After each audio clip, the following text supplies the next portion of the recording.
people, I'm back today. Today's video is gonna be about Robert Kubica and my reaction to the Halo, given the two latest crashes which happened last weekend and on earlier today. Now, just to clear things up, according to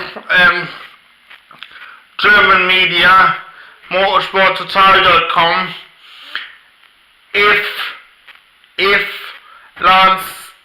Lance Stroll goes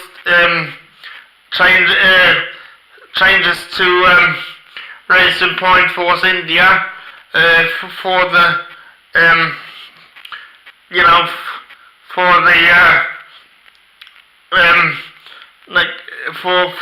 for the Grand Prix after this one, which would be the Singapore Grand Prix, then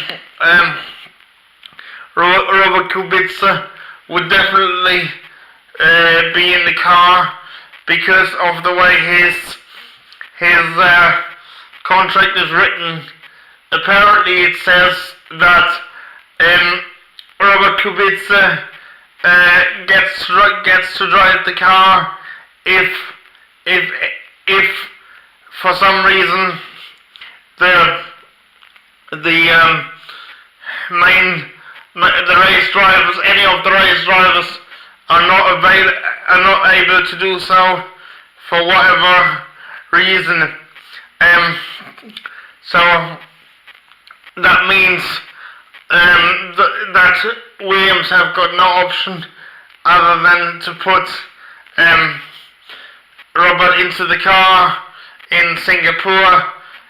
Should the driver swap should Lance go to Racing Point Force India, and how do I think Robert would get on? Well, given the fact that the Williams car is a bit shit at the minute, I don't think he's gonna do much better than Sorokin and Stroll have been able to do. So I think he's gonna be towards the back of towards the back of the field, but I think that's down to the car, not down to Robert.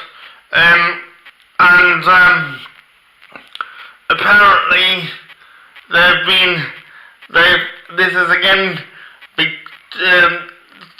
according to German media. Apparently he has got a chance of getting a 2019 seat. So make of that what you will. Anyway, the other thing I want to talk about is my view on whether or not the Halo's usefulness is up for debate.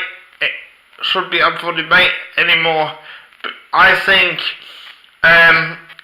last weekend's crash has definitely proved that the Halo is needed, because I do believe that it definitely saved Charles Leclerc's life. I mean, I'd like to think what what position we would be in now if we didn't have the halo. I think aesthetics don't come into it, and I actually quite like the halo compared to the aero screen. I mean, I hardly notice the halo anymore, and you know, to be honest with you, I don't give a monkeys about how it looks, as long as it saves somebody's life, you know what I mean? I mean, can you imagine what the uproar would have been if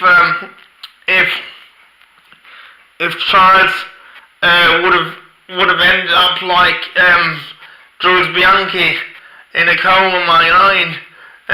So I think there's no doubt about the halo saving his life, and you know,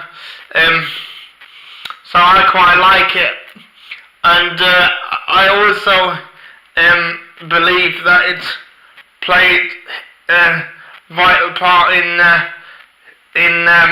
saving Marcus Ericsson from his crash.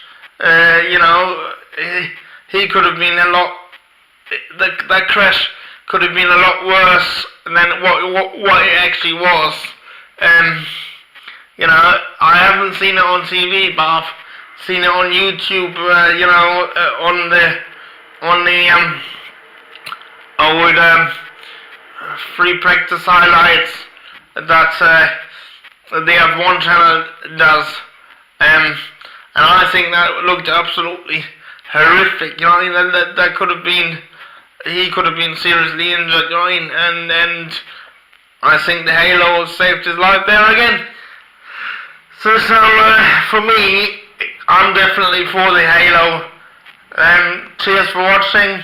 I would like to dedicate this video to my awesome granny, who sadly passed away yesterday at the age of 93. I love her dearly, and I hope she would be approving of what I'm doing. So cheers for watching, guys. Bye.